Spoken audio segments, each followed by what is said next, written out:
All right, folks, it's time for the news of the day, see what's going on in the world. And of course, I've got other folks that'll be joining us also eventually and all along those lines.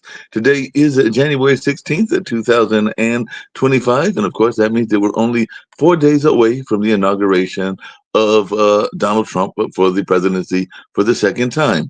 And of course, there have been a number of these hearings that have been going on as well. As a matter of fact, I know some folks that have been studying what's been happening in that hearing way and all along that way. And they've been actually looking at Pam Bondi and Pete Hedges and a number of the other ones that have been nominated and that are going through the confirmation hearings and all along those lines. Um, Looks like dozens have been killed in Gaza as Israel details key vote on, delays key vote on the truce. And the White House is confident that last minute issues with hostage deal can be solved and the ceasefire can start on Sunday. So that is what they are calling for and asking for. And Israel's Netanyahu delays the Gaza ceasefire vote, as I was saying, accusing Hamas of trying to back out of the deal. So that's something else that we're seeing in the news as well. And Israeli airstrikes continue in Gaza after the ceasefire deal was announced, as I was saying, and the death toll in Israel strikes on Gaza rise to 77 since the ceasefire deal is what residents are saying. So definitely it'll be interesting to see how this all plays out and what goes on in that space. But that's not the only part of the world that's having some issues with their government. A detained South Korea's Yoon refuses questioning and challenges his arrest. So, lawyers for the detained South Korean president said he will reject questioning, and South Korea holds its president in solitary with cold cereal and no frills. So, definitely, folks are trying to figure out what's going to be next in Israel and all in that space. And there is survivors of sexual abuse have been failed for too long. That's what they're talking about in the grooming case over there in the I believe that's in the UK. So grooming gang scandal. Home Secretary Yvette Cooper is to make a comment statement on this whole idea.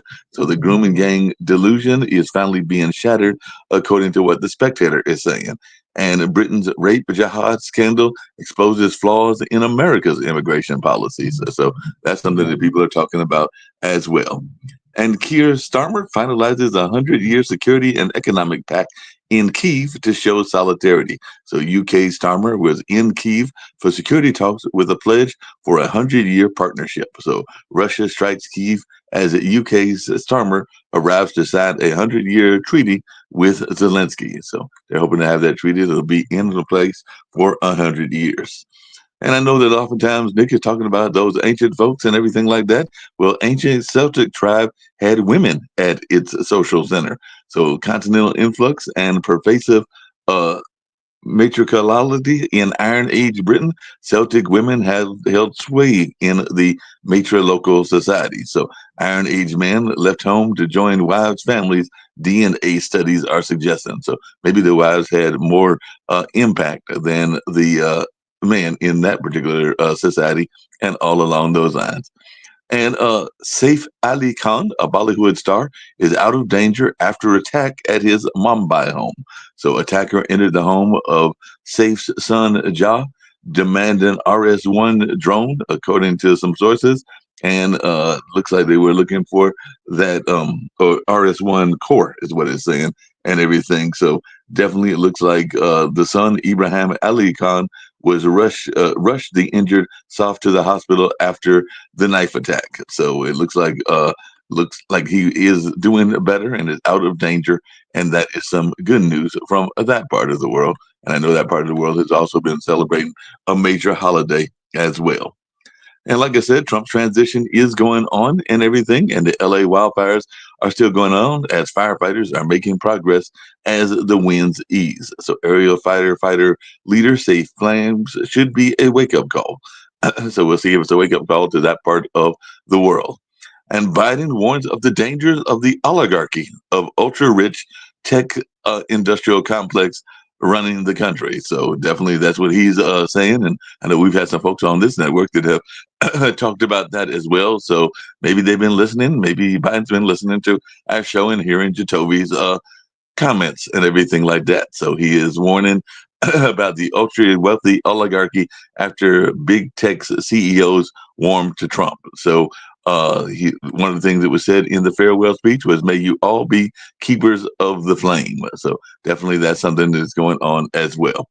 And freshman GOP senators set social media ablaze with best response to Hetch's answer on the gender questions. I've got to see what they exactly said and everything like that, but apparently it's setting social media aflame and all along that kind of way.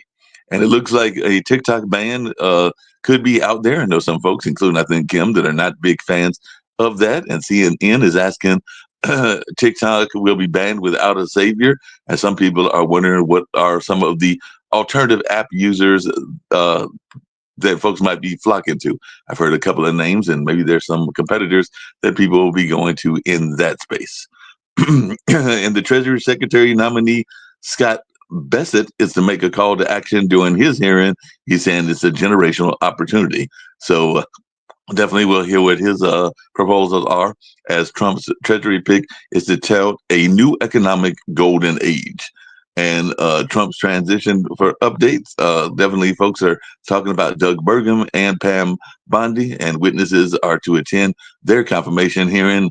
And Senate Democrats are spent Pam Bondi's hearings talking about one guy, and no, that guy wasn't Trump. So we'll see what that was all about and everything. So definitely Pam Bondi is in the news, as are a number of these other folks, including, like I said, Burgum and Bessent and Zeldin, that are facing confirmation hearings. So as governor, Burgum promised to manage conflicts, and they still cropped up. So definitely it looks like that's the pick for the Interior Department. So like I said, there's a lot of questions that are being asked about these candidates, and we'll see what folks' answers are on that. And it looks like there's a fresh round of Arctic air that's about to sweep across central and eastern North Carolina. I know that it definitely hit us here and everything. So there's even some places that it's going to feel like minus 40 once the coldest temperatures in a year arrive, and all along those lines. I don't think we're going to get down to that. I don't even think we're going to get to the minus temperatures. At least I'm hoping not. But I can tell you it was a little bit cold on the outside. And an Army doctor who sexually abused JBLM soldiers is sentenced, and all along those lines. So he was admitted to sexually abusing 36 military patients, and the Army doctor pleaded guilty on the first day of trial in the largest military abuse case. And now he's been sentenced to over 13 years for that particular trial, and all along those lines. And House Democrats are pressing Merrick Garland on releasing the rest of Jack Smith's report. So Democrats urge Garland to drop the case against two former Trump co-defendants and release the rest of the special counsel report. So definitely that's something going on as well. And the White House has removed Cuba's state sponsor of terrorism designation, reversing Trump administration move. So definitely that even shocked some of the Florida Democrats. As a matter of fact, there was a quote that said, "This wasn't on my bingo card. Shock over last minute Biden sanction deal with Cuba." So definitely, and Republicans in Congress are warning that rising U.S. bond yields could hit Trump's tax cut plans. So, like I said, there's a lot going on, including the Trump energy secretary nominee facing questions over climate posts and LA fires. So definitely that's something going on. And as far as Canada minister warns that Americans will experience economic pain from Trump's tariff. Nothing is off the table in Canada's response to the U.S. tariff response, and Canada is readying billions of dollars in a retaliatory move to Trump's tariff threat. So Trudeau facing disagreements over U.S. Tariff response is to convene his cabinet, and all along those lines. So like I said, there's a lot going on in the world and all in that space, and we might get to some other things, including Homeland Security Secretary nominee Governor Kristi Noem testifying at her confirmation hearing, because that's the Trump's pick to run DHS. So definitely powerful fire unit that was neutral in 2024 is back in Nome for DHS as California wildfires rage. And Trump's pick to run DHS says border migration is nothing short of an invasion. And U.S. in plea talks with Mexican cartel kingpin Ismael El Mayo Zambati. So definitely there's a lot going on throughout the world and all in that space. There's some Supreme Court news as well. Takeaways from the Supreme Court's argument on Texas age verification law from Porn Sites. So the U.S. Supreme Court is weighing the constitutionality of the Texas age verification requirement, and I know that there's a similar requirement here in North Carolina as well. So definitely, it looks like it'll be interesting to see how this all goes and all in that space. I'm going to bring in some of my folks and see what they've got to say and all along those lines. I see I've got Rick Rosner. I did have a question for Nick if Nick joined me and everything, but actually I may ask it to Rick and Sasha Starr as I try to get everything situated and everything. But how are you doing, Rick? Oh, there's Barely Nick, and I awake. can add Nick. There's Nick, and I can add Nick to it. I did my show yesterday, and there was a gentleman, Dr. Kerry Forrestel, and he brought up a interesting point. He actually brought it up as a warning and everything. Apparently, if you have young people that are going for major surgeries and all along those lines in here in the United States, it has taken a ridiculously long time to get them the service that they need. I think he said that in some cases it was up to 6 weeks even to get the kid admitted into the hospital. So he urged people and said that this is a national crisis to talk to their senators and all along those lines. I know you're not a big fan of government interference, but this sounds like one where this particular gentleman was thinking that we might need to actually have the ear of our leaders and everything, because he definitely brought it up, and there were several other topics that were brought up on the online dinner party, as there often are and everything. But I just know that when he took the time to talk about that, it was quite interesting and everything along those lines. And then there was another part of the show that you and Sasha would found interesting. There was a gentleman named Zion Anderson. He's actually here in this area. Him and his mother were on the dinner party, and he actually had the pleasure, because he's learning violin and everything, that I believe it was last year he played at one of your favorite places, Carnegie Hall. So definitely he was mentioning that, and everybody on that show was amazed that this young teenager got a chance to play at Carnegie Hall, and he thoroughly enjoyed the experience and enjoyed being there at that venue that you love going to. But you can get to that later and everything. But I just wanted your take on Dr. Forrestel, and I'll try to bring him on the news show as well. But he is very concerned because he's written a book about cancer care, and we have made, as Rick has said, many advancements in cancer care. But unfortunately, if you've got a kid that's sick, and even if they're seriously sick, it might take them a long time to get into the hospital bed that they need to get into. And that's what he was warning about. So I was wondering if you've heard anything about this, since we have a medical show, and if you have any similar concerns, Nick. I haven't heard anything about the fact it takes some time to get in to see the doctor. I mean, Yes. depending on what you have, yeah, it can take some time because they they prioritize. Is your Right. surgery an emergency or is it something that isn't? So, like an operation I'm taking place next week, it wasn't an emergency, so they scheduled it like 4 weeks in advance. So, I would say it just depends. Now, in terms of shortages of medical professionals, yeah, I think we're going to be running into a shortage of medical professionals, and we need to gear our students more to taking medical classes, biology, chemistry, and things of that nature.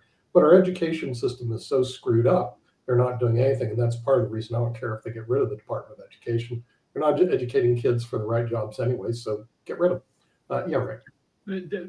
As we've talked about on numerous shows, we have a doctor shortage based on Right. decisions by the AMA back in the 80s when it looked like there was going to be a doctor surplus. But that was 40 years ago. And now we've got 1 million doctors in the US, which is a 200,000 doctor shortfall at least. I was just reading an article in the AARP bulletin. I gave in and I finally joined the AARP for retired. Finally. I hate it. I hate acknowledge, but they have good articles. And yeah, doctors are burnt out. They're overworked, and it takes way too long to get in to see people, and sometimes you have to drive an hour to see somebody who is willing to see and treat whatever you have. But Yeah. also people have to take their own responsibility for their health and see they need to be educated on health related matters. So how many classes did you take in medicine when you were in high school, Rick? I just took the general. I went in Excuse the '70s, so and I took just the general, biology. There was no. Okay, so you took no medical classes whatsoever.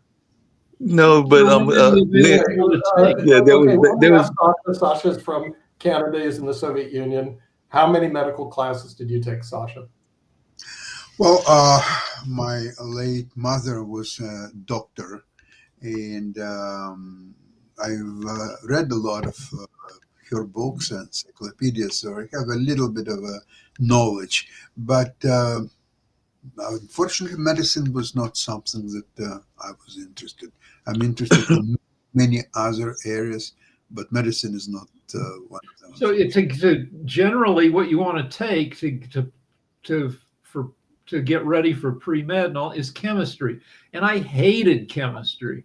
I like physics because chemistry is way too much memorization. And anyway, I'm a lazy baby. So, I didn't take. no, but Nick, hold on a second. Nick, hold on a second. One of the things that the doctor brought up, and even I think Jacoby had brought up a couple of times as well, is this notion of Dr.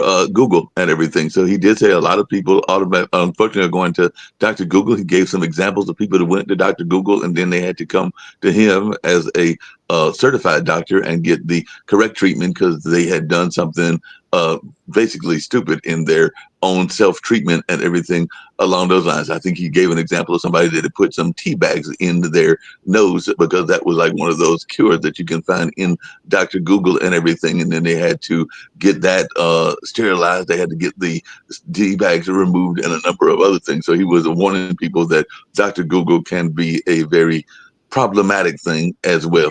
Jacoby, we were talking about medical situations, and there is a shortage of doctors. The guest on my show yesterday brought that up as well and everything. But one of the things that he was saying that I was bringing up, Jacoby, and you have two young folks, one that has special needs, and I know that one of the guests has a special needs child as well and everything. But they were talking about how long it can take, and he was saying that it can be very problematic. And I don't know how much it's been when you've taken your kids to go to medical appointments, but sometimes it takes much too long to get the kids into medical appointments. And he was raising this, Dr. Forrestal, as a concern. So I was just wondering if you've run across that even in your own care of your kids, where it is sometimes taking longer than you would like to get the kids the medical care that they would like. I mean, yeah, that's the situation that we are in as a country that deals with medical care. Yeah, I mean, it has taken at times a longer time than I would have wanted. And yes, we do have a shortage of doctors. We do have a shortage of nurses. We have a massive shortage in both, actually. However, I mean, our healthcare is sadly, because our healthcare is for sale and privatized, it makes it tougher. But also because we don't pay nurses and we don't pay, it's the same thing. We don't pay our service people that actually do a lot of these jobs, nurses, school teachers, firemen, police officers, all these individuals that take care of us. We don't really pay them that much. And so we end up with a shortage. Because we go down Nick's idea of it's all about money, baby. It is, Jacoby, but let me tell you something. Joe Biden had 4 years to fix it. Who was head of Health and Human Services, and did they fix this problem, Jacoby? So, first of all, who was head of Health and Human Services for last? So, hold on.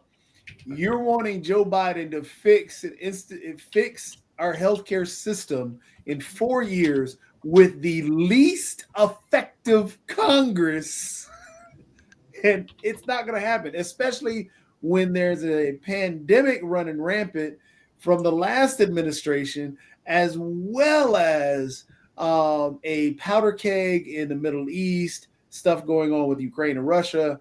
So there's a lot of things that need to be fixed. But the actual problem is the stagnation in Congress. And that is a problem. There was stagnation, yet he got his Inflation Reduction Act passed. Yeah, which helped. They spent billions of dollars on climate change. That helped. Yeah, that helped all the poor kids that are trying to get medical care, didn't it? No. It, So he didn't do anything. He failed. Just admit it. It was just a no, big. it 4-year legitimately helped. Rather than Why the prior deflect it? Why administration. deflect it? Just Hold on, admit wait. it. Why are you Okay. sounding? See, this is the confusion to me. I This don't know why is I'm where not I'm confused. I don't know. Now, help me out. You're saying that Biden didn't fix it, Didn't even do yet anything.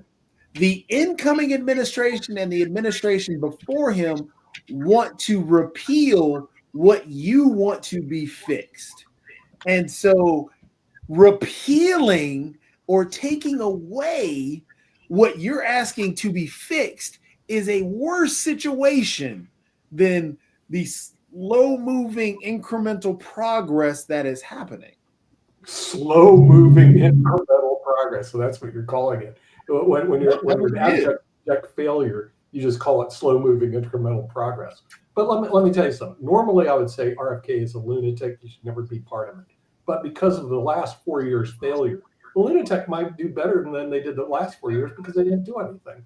So all these confirmation hearings on the lunatics and the oligarchs, how could they be worse than what we've seen the last 4 years? I don't know. Maybe they will be worse, but certainly it's going to be hard to beat an F grade, which happened the last 4 years. Incorrect. It wasn't an F grade, and the problem is because actually, according to the historians, the F grade went to the prior administration before Joe Biden. So just to point out how things can get worse, and the reason why people say these things, why they're praying that they're going to be wrong, but they haven't been proven wrong based on the prior administration's actions from him in the prior administration. And this came up actually yesterday at the hearing with Pam Bondi. Pam Bondi was asked, if you were asked as head of your department or head AG to do something illegal, would you do it? She skirted away from that question and said, hey, that I won't answer a hypothetical. Well, it's not a hypothetical, since Trump did ask both the DOD head to do to do something illegal, the National Security Advisor to do something illegal, the AG to do something illegal. All turned him down, and all were fired for turning him down. Then Trump brought in somebody else, like, for example, with Bill Barr. Jeff Sessions turned Trump down on a particular thing because Trump wanted him to do something illegal. Jeff Sessions said no. He was fired. Bill Barr wanted Trump wanted Bill Barr to do something illegal around the elections. Bill Barr said there is no voter fraud, and I cannot do this. There's nothing I can do. Bill Barr was then fired. So again, it's not a hypothetical that she was asked. She was legitimately asked a question that did happen in the prior administration, and she skirted away saying, I don't want to answer this hypothetical. Hey, Jacoby, speaking of hypotheticals, I got a question for you. I brought it up earlier before you joined us and everything along those lines. I just got a quick question, and I want to know, how did you get the email address for Joe Biden? Because apparently he's brought up this idea that we're heading toward a technocracy and the oligarchy in his farewell speech. So, and you've been talking about this now for several weeks and everything. So I'm trying to figure out how you got Joe Biden's address and managed to get him this particular letter. Because as I heard this from Joe Biden, I was going like, this sounds just like Jacoby. So I'm trying to figure out how you sent him this note of warning, or maybe he's been listening to Pod TV and we didn't know it and everything. So what's going on here? Did you send him a note? No. So what it is Joe doesn't have anything to lose now. So Joe is preaching the truth. He doesn't have to worry about, hey, I've got to worry about an election. So he's saying exactly what got him the progressive vote at the very beginning. These guys, everything, like all of his actions were what people, for example, what the guys who didn't want to vote, I forget the non-committal vote that happened that with the around Palestine and Israel, when everybody decided, the Rashida Tlaib group, when they backed out, it was because he wasn't listening. But now he's saying the same thing that they wanted him to say.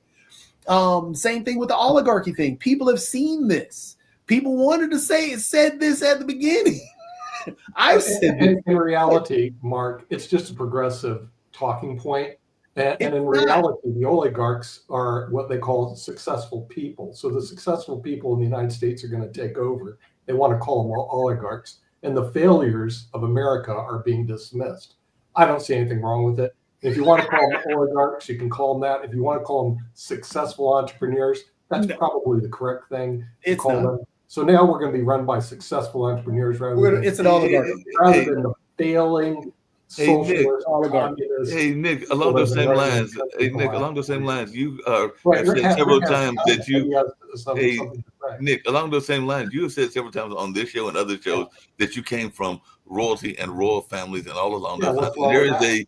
There is a royal family that is coming from that same general area that you are coming from. It's not Spain, but it's the British royal family. And apparently, as I mentioned earlier, there is a new study out because a lot of people were thinking that those were very much patriarchal societies. But apparently, this new study is saying that women had more say than we were giving them credit for in the ancient Celtic society. So since your role, is that something that you are agreeing with or did you disagree with and everything? Because they were saying that the women were more in control than we thought. And I know that there are some women on this network, including Kim and Dr. Anthony, that would like women to continue to be in control, but apparently they've got some more fire and power because there's now been some research as they've dug up some old bones that the women were in control more than it was been given credit.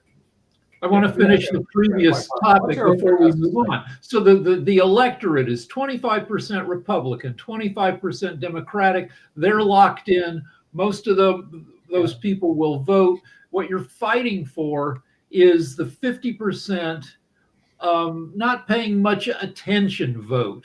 So in 2020, the not paying much attention people voted for Biden because it was obvious to everybody that the country was messed up after COVID. In 2024, the not paying much attention vote turned away from Biden because Biden looks like hell. He looks old as hell. Then they ran this replacement candidate, and the more emphatic presentation, went to frickin' Trump. It's that you got to win the people who are kind of tuned out. You got to get them to the polls, and you got to hit them with easy arguments. And that's part of it is the Democratic oligarchs appointed. No. The Democratic oligarchs appointed Kamala Harris. They didn't have that whole thing. People didn't like that, you got what you deserve. You got Donald Trump. Just a few corrections with you, Nick, and also just to point out what Rick is talking about is correct. However, there are even if it's in percentage, if you take a look at the amount of people that Joe Biden got, it was about 82 million, and Donald Trump this go round 77 million. Oh, 81 million. But this go round, Donald Trump. Yeah. So even then, it Kamala Harris got 75. Was it or 70? Harris got 75. Trump got 77.3. So you're looking at roughly about if you take Kamala Harris, who was having to come in at the end, and she lost 6 million. Trump picked up 3 million and change. Exactly, and most of that 6 million was part of a depressed vote that was not coming out because of agitation with the way that Joe Biden was at the end, and then the way Kamala Harris came in, then her introduction to everybody. Not everybody had a chance to get on board because she didn't have enough time to get everybody excited and on board with what she wanted to do. So there's a lot of complications with what went on with that election. And the irony of saying that Donald Trump has a mandate, even though they never gave a mandate to Joe Biden, who actually got more people. And the idea that they keep running to the 77 million voted for Trump, that's the majority. It's not the majority of the country, just as you pointed out, Rick. We have to figure a way to work together, but the incoming administration is not doing that, which gets me back to the point of oligarchy. The oligarchy situation is a bad situation because being so transactional, which is what we have now, and these rich people are not just doing this out of the benefit of their heart to help out everybody else. No, they're getting rich. They're getting richer off of the taxpayers' dime, and they're doing it in broad daylight. But yet we're going to use Nick's term of, but it doesn't matter because it's which from party is oligarchy to successful entrepreneurs it's which that are running the party. country, as opposed to the failed socialists and communists that run it for the last 40 years. All right, so see, but that's a more, if you got to listen to Nick. Nick is more emphatic in his messaging, as the Republicans have been for 30, 40 years. You call the other side socialists and communists, never mind that they're frickin' not. And you just hammer it if you're on Twitter or X right now. The conservative right-wing messaging you're going to get hit with. And I looked it up yesterday. The average social media user gets hit with 4,000 messages a day. That's 1.4 million messages a year. And they're mostly right-wing, simple messages. Whether they're accurate or not doesn't matter. You just get flooded with them. Exactly. And that's honestly, Rick, you are spot on. The Republican Party has figured out ways to message. The Democrat Party hasn't. The problem with it, and the Democrats want to do. Well, here's what they do. The Democrats lean back. They don't message. They say, well, we're good people. We stand for good things that 70% of Americans are in favor of. Gun control, reproductive choice. And they lean back and they say, people are going to eventually turn to the good side. Doesn't happen anymore because the other side is, while you're leaning back, the other side is hitting you with a flood of messages. Exactly. I mean, because we have sought, and actually the Democrat Party has sought and tried to have that moral high ground. Tried, but they didn't do it in a way. For example, I guess since we had MLK Jr.'s birthday was actually yesterday, but we celebrated on Monday. But what MLK did, he never backed down, never. And so people got his message and were able to follow him and understand this is what we have to do for civil rights. Even got JFK to jump on board, and that moved the Dixiecrats out of the whole Democrat Party. So when he was able to push that through, he didn't back down. But that's what the Republican Party figured out, is that you stand 10 toes down saying BS, and people will start to listen to your BS for no reason. So it's the. All right, let me put it in high school terms. In the 70s and 80s, there were a ton of movies about a kind of nerdy, nice, smart guy who sees like a beautiful girl dating the captain of the football team. And he's a dick. He cheats on her. He's just a jerk. He's a bully. And by the end of the movie, the girl also sees that the nice guy is really a better choice of boyfriend and turns to him, except for a movie called Lucas, where Lucas is a nerdy guy who falls for this head cheerleader type, is going out with the quarterback. And by the end of the movie, the girl and the quarterback say, look, you're a nice guy. We like you, but never going to happen, dude. I'm with this guy. I'm hot. He's hot. He is a nice guy. It was Charlie Sheen. And Charlie Sheen's like, yeah, like, okay, just be realistic. You're not going to get the girl in this case. And the Democrats are that nerdy guy saying, well, eventually she'll see the light. She'll see that her guy is mean to me and a bully and not smart. It doesn't happen. Well, the problem I'll take your analogy even further, Rick. Tovi and Rick, is you're bounding back and forth and believing your own BS. Okay, if you look at it, the moral high ground is killing babies. There's no moral high ground on that. Who's killing babies? Who's killing babies? In the United States, there's no moral high ground on that.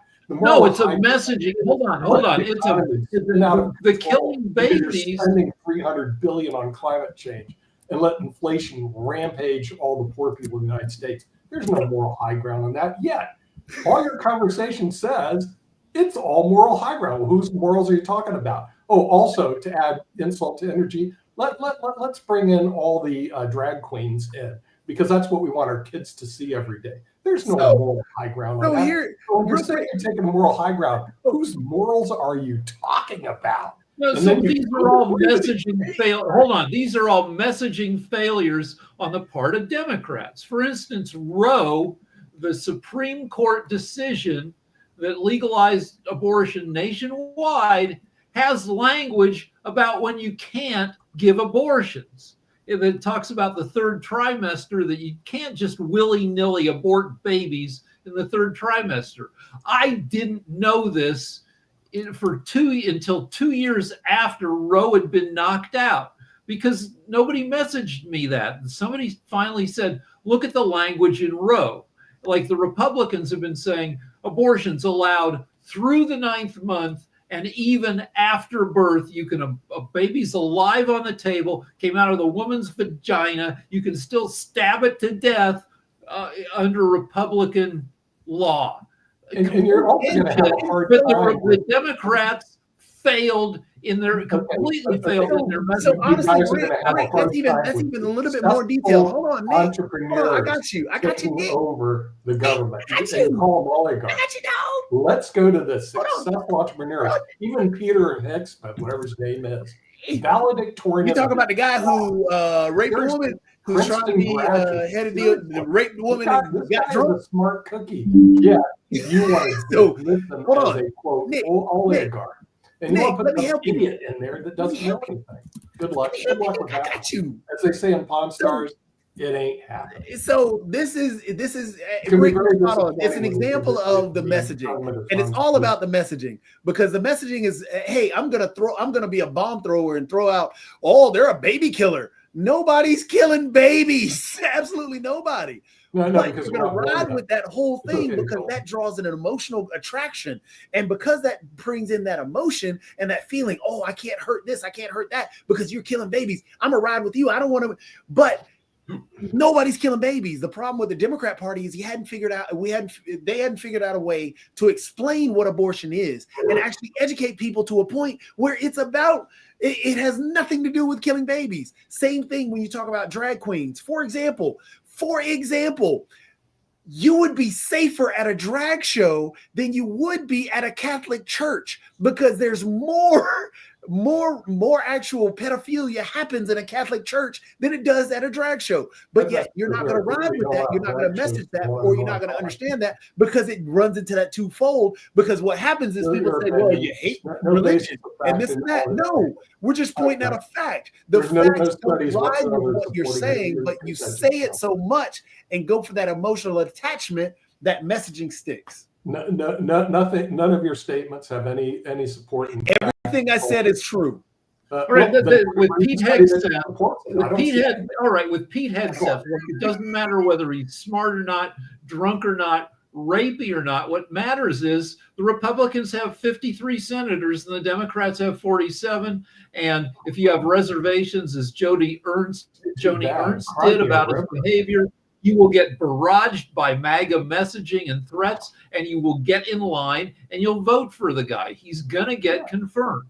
Yeah. Well, actually, the Pod TV poll, but it's just starting, actually has Peter Hess, by whatever his name, that they don't want him.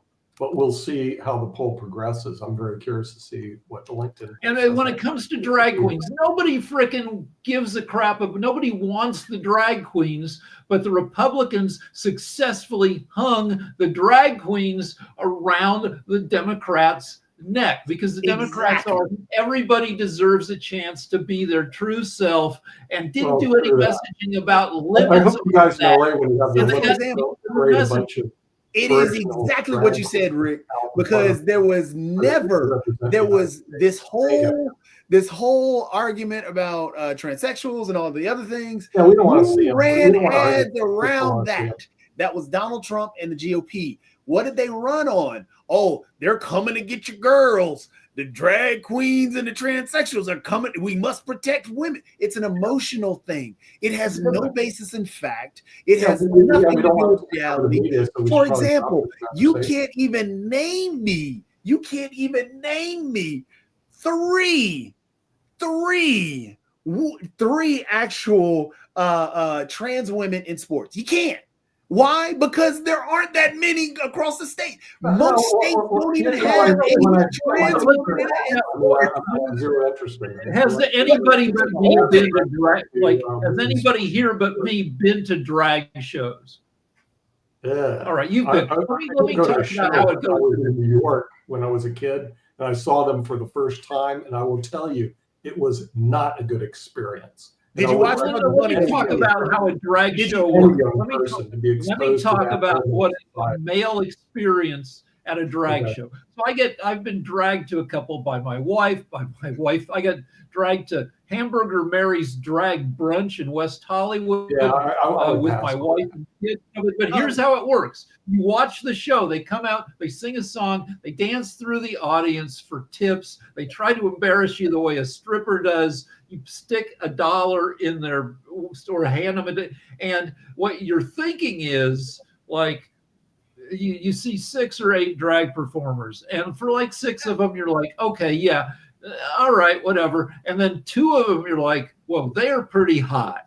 I'm attracted to them just by what they look like, and yeah, I know they got a penis. I'll worry about that later. And the whole thing is kind of embarrassing and a pain in the butt, and has nothing to do with your everyday life. Rick, you don't even have to go that detailed. Have you ever gone to Halloween? I mean, 80,000 people go on the middle of Franklin Street in Chapel Hill, North Carolina, in various costumes. Many guys are dressed up in many female costumes. Come on now. Let's get even more detail. How many here have been to a college party? Many college parties have men. I was in a parade in high school. It's fun to dress up like the opposite sex as a joke. In high school, we had 2 student body. We had a head boy and a head girl. I was head boy. They put us on a float in the parade. I was dressed as a woman. The head girl was dressed as a man. It was weird. And I was so flustered by the thing. I drove the wrong way down a one-way street on the way to a parade. And it was like fun, but like weird. And it has nothing to do with like the political life of the day. Check this out. Here's even better. Here's even better. How many people watch Miss Doubtfire? How many people watch Michael Keaton when he was changing different sexes? How many watched Mork and Mindy? How many watched Tyler Perry? How many watched all the? How many people? Flip Wilson. Flip Wilson. How many people? California, which now they're getting Flip Wilson. There's a lot of this stuff is happening in other places. Nick, I've told you before. I've actually emceed an event, which I know Jacoby is familiar with as well. But I have actually worked with the Beaver Pageant, and that is definitely a drag performance. And I've actually worked with them, and there was no problem. It was actually seen as family-friendly entertainment. I think it comes up in the spring of this year. They've been doing it for several years, and a lot of folks enjoy that, and they actually use it as a environmental fundraiser because they do it for Ellerby Creek and everything. Mr. Mom was a drag show on TV. Mrs. Doubtfire was a drag. Tom Hanks. Tom Hanks. What was the name of Tom Hanks? But Nick, just really quickly, I got a question. Nick, I got a question for you. This is based on a. Hold on a second. I got a question for Nick, and this is based on a TV show I saw, which is the opposite side of that and everything. But this is actually a real thing because there are. Hold on a second, Jacoby. There are people out there that are unsatisfied with the people there's life choices. And one of the episodes, because a lot of times TV shows, as Rick knows, are based on reality. So there was a TV show I was watching, one of the Law and Order SUVs, which deals with sex crimes and everything like that. And there was an episode where there was a church chaperone trip to New York. There was a lady that had some lesbian inclinations and everything. The gentleman, and this is where the case was going out and everything, was basically encouraged to have sex with the lady that had these inclinations, basically to force the lesbian out of her and everything. And there are church groups, including some that are very conservative, like the Mormons and others, that believe that this is a good idea. So I was just wondering, because that would be the opposite of what you're arguing. So is that something that you would approve of and everything like that? Because this is actually, it's kind of like conversion therapy. This is the notion that you force the person to change their lifestyle. They would say in the Catholic Church, morally objectionable to all and should be banned. And see, that's the problem with Hollywood. Hold on, wait, Nick. Hollywood would put out any sort of trash to get people to watch it. You know, they put out stuff where people have sex with cats and dogs and they think that's okay. It's not. Who did that? So what happens is No, you can't just drop that. Burned down as a modern Sodom and Gomorrah came down and just put fires all over those. Who put out people having sex with cats and dogs? And please, who did that? Please do not, Nick. not donate to California. Nick, you know, who put out a movie about people having sex with cats and dogs? Yeah, you haven't seen movies like that? Who did that? A lot of people do that. I mean, there you go. See, this is where the messaging comes into play. You cannot name a movie. You cannot name who did it. You cannot name what group. But you're going to make up a story, say that nobody's done it. And then to start out with saying, well, the Catholic Church. Once again, may I point out that it's in the Catholic Church that they had to come after people that were sexually abusing kids. So don't say the Catholic Church unless you want to go down that route too. You cannot only that way. And this is what I'm talking about the pushback. You just can't just drop stuff and it's whoa. They were all banished. They were a distinct minority, and the thing is, the church didn't support any of that stuff. But what I'm saying is that the liberals support really morally apprehensible ideas like this.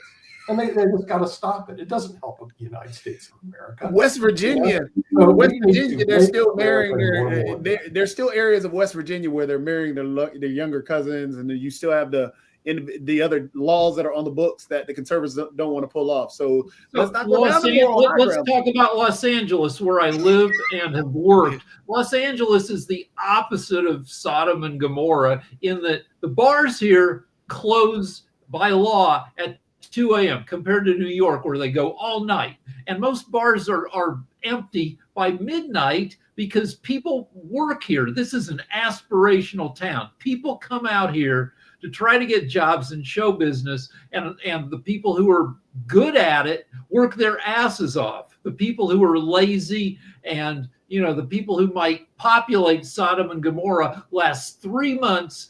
They've got bad work habits. They're idiots. They turn tail and go home after 3 months.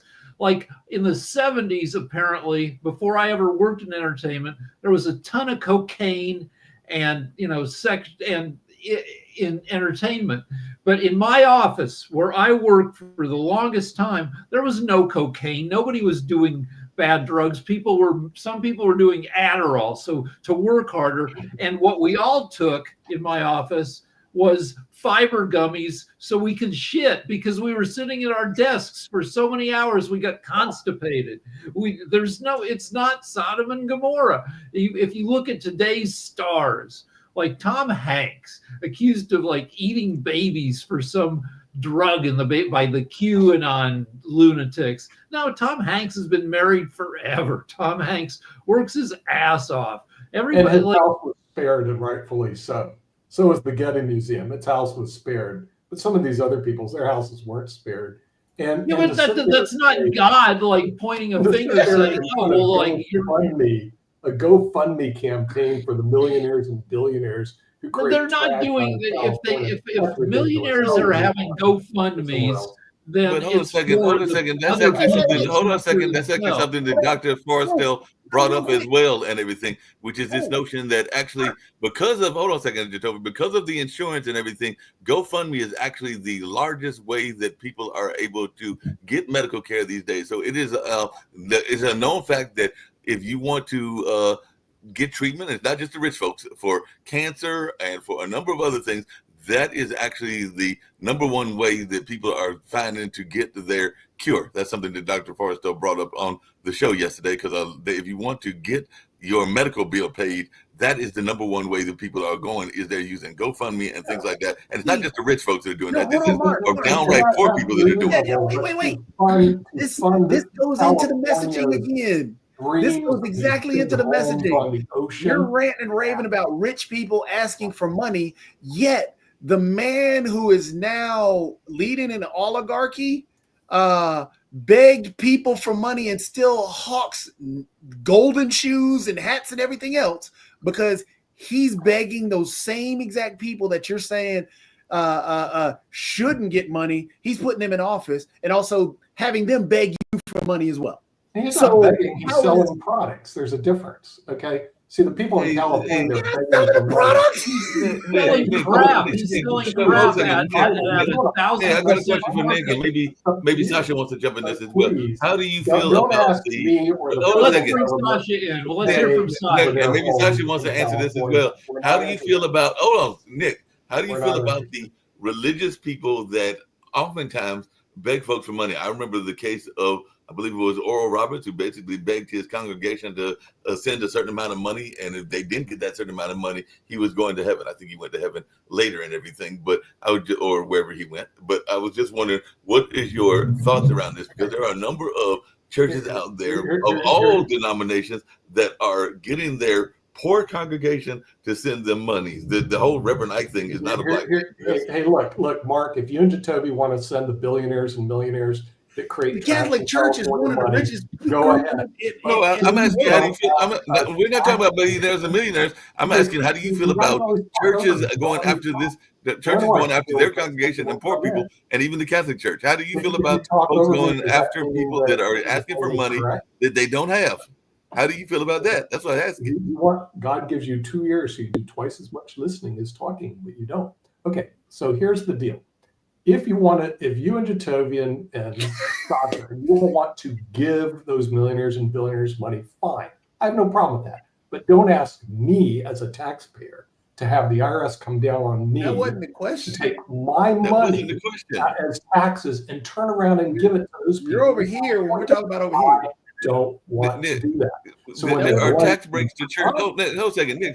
There are ask for tax money, breaks to that churches. is wrong. How do you feel about the tax breaks to churches? That's what I asked you. No, hold on. I'll Let's be talk specific. about the. Let's How do you talk feel about. tax breaks Hold on. to Hold churches? on. You want me to be Let's specific? talk about the economics of the fires. A lot of these millionaires are going to take a bath. They were underinsured because it's hard to get insurance for the full value of a $6 million home.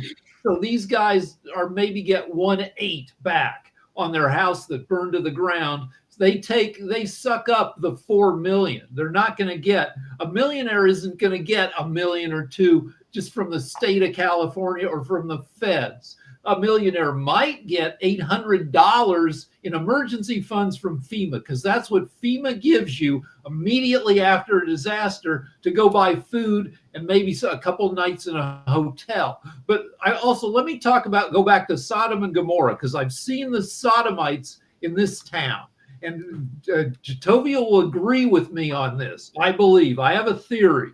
So you get cast in a Marvel movie, like Kumail Nanjiani or Ben Affleck, he's DC. But anyway, Affleck was Batman. And I saw Affleck show up at an event to talk about a movie he directed while he was still in Batman body.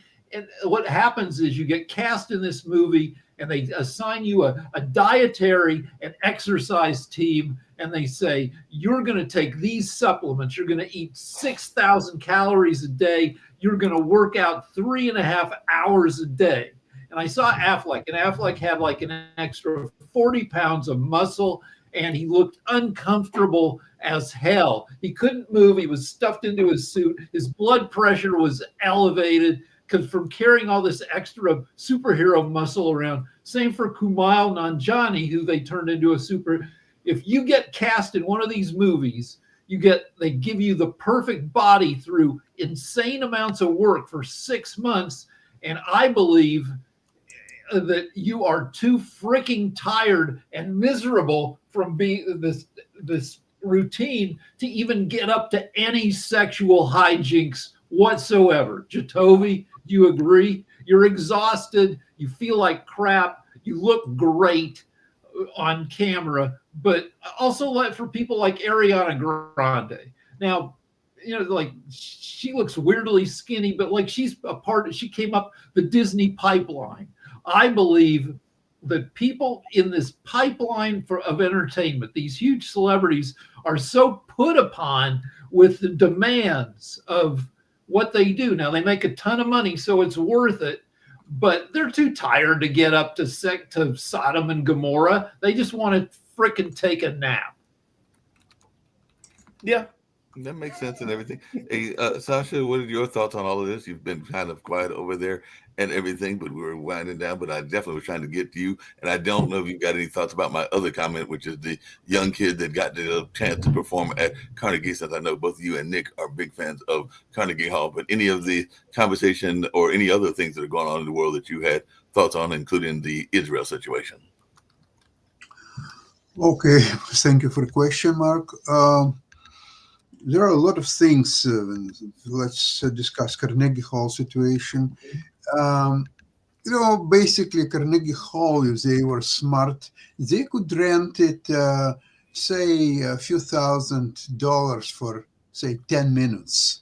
So in 10 minutes, you can get on stage, play whatever piece you are able to play, and then you put your resume. Then when you were 9 years old, you were performed at Carnegie Hall, and that's true. That was the same situation.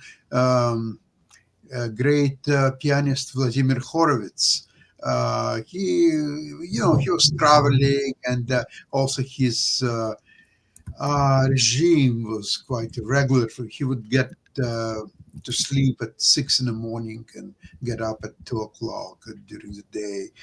And he had a few students, believe it or not, that their aim was only one, to put in their resume that they were studying with Vladimir Horowitz.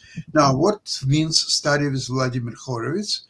It means, okay, you spend 24 hours by the telephone waiting for his call. And indeed, let's say at 3 a.m, Vladimir Horowitz calls you and say, okay, come on in, I have a few minutes to spend with you. Okay, so the guy puts some clothing and get in a cab and travels to his apartment in Manhattan. Okay, he get up. There is a Steinway pianos, and Horowitz say, well, okay, let's play Rachmaninoff's Third Piano Concerto, one of the most difficult. So, okay, guy, 3 a.m, so he's trying to put something together. Vladimir Horowitz listening for a couple of minutes, and they say, what? Is that why you came here, to show me this absolute garbage? Get out of here. And then he sits at the piano himself, and he's now playing Rachmaninoff, and of course, great sound and so on. So the students say, oh, Mr. Horowitz, but it's 3 a.m, I can't play like this. So he would say, this is why I'm Vladimir Horowitz and you're nobody. Get the hell out of here. So this was, and then that guy would put in resume that I was studying with Vladimir Horowitz. Okay, this is the true value of that. Of course, it's nonsense, but some people were going for that. And not only Vladimir Horowitz, a lot of people were trying to get into their resume that they're studying, let's see, with late, Horowitz is late, of course, too. Yasha Heifetz, for example. Okay, again, violin lessons with Yasha Heifetz. First of all, you had to wait 3 to 4 years even to get on the list. So you would have a few minutes with Yasha Heifetz. And what he could teach you in a matter of 20, 30 minutes, really nothing, trust me. And but for resume purposes, it makes sense. Yeah. Now, okay, you're asking about Israel. Okay, Israel situation is developing finally, nicely. There is nothing much to comment, at least wait until it will be all implemented and people will be brought home. What health is there, probably deteriorating, and but it's humanitarian issue. Okay, let's go through all that. It will take 6 weeks. Let's wait for 6 weeks to see what's happened. Yeah, But the makes sense. saddest thing that's been revealed, I think, about the war is, Israel comes in, they've killed a ton of Palestinians, 46,000. But at least we thought, well, among the 46,000 is they've killed a ton of Hamas. So Hamas should be down to its last few thousand people. But lately we're getting reports, and I don't know if they're true, that Hamas still has 25,000 people because, yeah, Israel has killed 20,000 of them out of an initial 30,000, but they've recruited like another 15, 20,000 have turned are new recruits for Hamas. So there's still like a ton of Hamas. They haven't solved the problem at all. And if that's true, that is, a sad and tragic thing. Yep, very much so. But This- we'll see. Go ahead. This is exactly what I was questioning about. What's the difference between Hamas and Palestinians in Gaza? There is not much difference. The Hamas, they're the same Palestinians from Gaza with weapons. Now, the Palestinians, they don't have weapons. But once they are being recruited for Hamas and giving weapons, there is no difference between them and Hamas. They are becoming Hamas. That's how it works. But it argues that no matter how many you kill, you're still going to have a ton of Hamas, which means that you shouldn't kill, you should frickin' occupy. You should go in there with a reasonably sized occupation force, 40,000 people. And let's be fair about one thing. You see what Israel did with Hezbollah. They did everything possible and impossible to overpower Hezbollah and kill as many of these fighters as possible. They couldn't do it with Hamas because of the hostages. If there wouldn't be hostages, they would be what's happened on 7th of October. On 8th of October, there would be no Hamas, period. Including even nuclear weapon. Okay? So let's pump the brakes on calling for genocide of a people. Let's hold on to that. So you're expecting a section or a group of people who have been ruled and held a gun to their head to do particular things for decades to just up and switch. That's not possible. So as Rick kind of alluded to, instead of occupying though, what we should do is try and work with and try and in a sense, and not to use it just because this word has a negative connotation always tied to it, but let's do a rehabilitation. Let's do a way to, hey, we're going to work with you. We are not the devils that Hamas is telling you that we are. Because if you are asking for the genocide of a people just because these individuals were taught from day one that this man was against him and going to kill him every single day, but when he finally meets him, it's the same thing that has happened recently. There was a story about a man who met a Klansman. The Klansman itself thought that these black people were stupid and that he should kill them.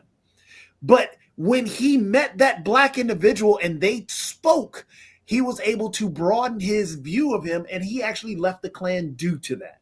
So that is the perception idea that we should go with. Not, I think you have to use the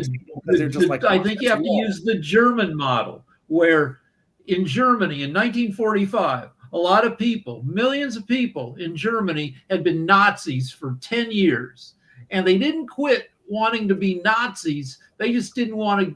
But the U.S. and the other allies, more than 1 million people occupied Germany, and being a Nazi was illegal. And, everybody learned to shut up about being a Nazi. And eventually, after 4 years of occupation, a new generation took over and said, just gets you in trouble. It lost us the war. It destroyed our country. And I think that's why you need occupation. You make Hamas illegal. You put in enough occupation forces that after a few years of occupation.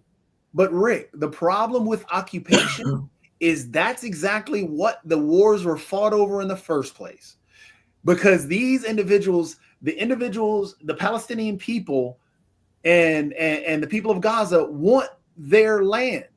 But the occupation, as you say, where people from Israel come in, take homes from individuals because they say this is our land. They never had a decent occupation. They had a period of occupation by Israel, but only 9,000 people. And I don't know how it worked. But the deal is Germany, you get occupied. Nazism is illegal. You devote a ton of resources to rebuilding Germany without Nazism because it's illegal. And after a few years of this, rebuilding, Germany, the reason I say Gaza, the hammer is down. Hold on a second. Hamas, I'm gonna let you. I think people are like, but I was just going to say really quickly before I let you finish, Jatovi, is that to Jatovi's point, there was a movie that was based in Durham because I believe in education and educating people, educating each other about the reasons that they have those fears. And I actually knew one of the people. I didn't know both of them, even though I think I might have had a acquaintance briefly with the other one. But there was a movie based here in Durham. I know Jatovi's very familiar with it, but I knew Ann Adwater, and it was called The Best of Enemies, which is actually a major civil rights leader and a Klansman. They got to know each other and find some commonality because they were both fighting over some changes that they wanted to make in this particular area around civil rights and workers' rights and a number of other things, but they found some commonality C.P. Ellis and Ann Water did. So if you're not familiar with the movie Best of Enemies, go check it out.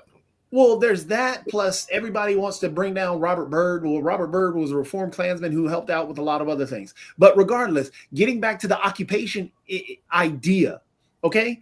And I hate to use it. I hate to use this analogy, but this is actually a close analogy because this is the way the Palestinian people feel. Because there are Palestinians who are living at the bottom of an apartment complex where they can't live above and in the nicer areas because that's where the Israelis live, who are dropping and tossing bottles down at them. So when we get back to the occupation idea, if they feel like slaves. That is honestly the way they feel. They feel abused and everything else because of the Israeli people. Hence the reason the occupation, as we're talking about, didn't work the first time. But what makes an occupation work this time if it's the same exact thing? That's what the wars were fought over. So I disagree. I think if you make people feel like it's better under occupation with Hamas being illegal than it was. Hamas just gets you killed. But under this occupation, people aren't getting killed. We're getting our shit rebuilt at the same way it worked in Germany. But how can a Palestinian individual feel that if right now in that occupation, which was supposed to be the reason you were doing it in the first place, to stop all the fighting and actually work with. But in the occupation, you're having all the bad happen where the reason why these terrorist organizations and the individuals that pop up feel that the Israeli people are devils and evil is because they're being treated that way by the Israeli people. There was actually, there's actually video of this. There was a Palestinian man trying to go home and he's being firebombed by a bunch of Israeli people that just want to take his home. They want to occupy his home because they're saying that it's on Israeli land, but it's not. So that's why I'm West saying. Bank. Benny, let's hear from that's Sasha. Let's hear from Sasha. Let's hear from Sasha, and then I've got to get ready to wrap up. No, West Bank is the people of West Bank and the people of Gaza have a shared kindred. They have a kindred feeling. So when things happen in the West Bank, they're also feeling it in Gaza as well. So it's not like, hey, this is just way over here. So what I'm just saying, they can work together in a different way. Let's hear from Sasha. We're 10 minutes over time. Let's hear from Sasha. I would like to explain to you, Rick, the difference between occupation of Germany and occupation of Gaza. The best illustration to what I'm trying to explain is the old movie. It's 1961 by the name Two Women. It's movie where Sophie Loren got her first Oscar. Now, the movie is about a wartime in Italy. The Allied armies are already in Italy and moving forward. And there is a small village where the character played by Sophie Loren with her daughter teenagers, they're trying to hide and buy their time during that. And in that little village, there is a microcosm of Europeans trying to hide from the war. And there are Italians, of course, the dominant. But there is also a German, there is also a French guy, and a UK, and so on. And they're all talking about European issues, the European civilization as a whole, and the arts, and just whatever. Okay, then closer to the end of the movie, they're trying now to get back to Rome as this a character played by Sophie Loren with her daughter, and they're walking through the highway. And then all of a sudden, the Allied forces are cheering and hi, girls, we love you, or so on. But they look very strange. They're all mostly like a Muslim fed people on jeeps. So they were actually French Foreign Legion, which was mostly North African contingents. And now you see there is a people of of course they caught these two women and they raped them and so on. So it shows the different civilization.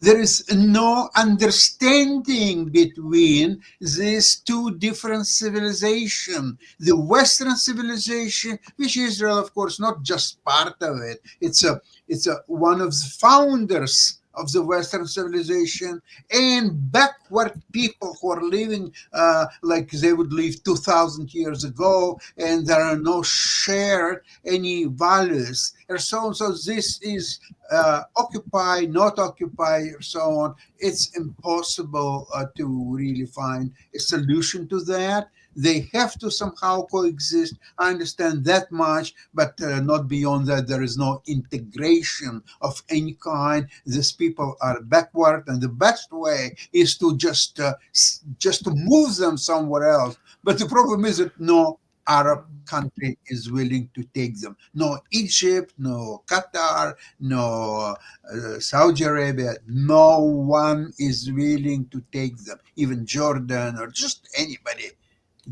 Nobody needs them. The reason they don't want to take them is because it's their land, and they figure if they leave their land, they won't have land. That is what they already lost their land by fighting Egypt. Wars with Israel. Again, losing why is it so hard to work with them? Why must they be dominated? That's not their land. Why it is their land? But why is it so hard to work with them? Get them out. Why can't you work with them? why can't you do like you don't believe in different level, different civilization, different values out. Period. So I mean, but Sasha, that's like the South African argument and everything, because you are, if by that logic, you would not have worked with the Nelson Mandela and them and everything, because they are different civilizations. So the different civilization argument, I'm not buying and everything, because that was the whole argument around apartheid. And it sounds like if that by that logic, you would have been pro-apartheid and everything like that by the logic that you're given and everything. So definitely they believe that they have the right to the land, just like there are some Native Americans that believe that they have rights to parts of the United States, and there are some that still have property within the United States that is governed by their own political structures, because there are definitely some Native Americans that have their own political structures in various parts. But that's a whole another argument and everything. We can bring that to another show. I do have a quick lighter question and everything, because I was a fan of, at one point, And we were talking earlier about actors that have aged well and everything. How does, and this is for you, Sasha, since you brought her up, and Jatovia and Rick want to answer it, and it will end after this. How does Sophia Loren look and everything? Because I thought that she was a very attractive woman in some of those movies and everything, and I think that she had aged well, but I have not seen her recently. So how is Sophia Loren looking in her elderly, or in her older age and everything at this time? Because I do remember the book or her autobiography. I maybe even have it laying around here somewhere and everything. She just turned 90. So for 90 years old, she looks very attractive. She looks well after herself. I remember that she eats in the morning when she gets up. She eats the pineapple and mango, or both. I'm not so sure. And but when you're 90, you're 90. Okay, she doesn't look 18 years old. That's for sure. No, that's for sure. But at least she's aging well and everything. There have been some others like Pam Grier and others that have aged well also. But on that note, we'll get out of here. So for a 90-year-old, she's an attractive 90-year-old. That's like she was an attractive starlet back in her teen years and 20s. But on that note, we're getting ready to get out of here. We'll have another lively discussion on tomorrow. Glad you could participate and everybody else could as well. But we'll see you later. We've got Barber Show coming up at noon. So right now it's time to get on out of here. Bye-bye.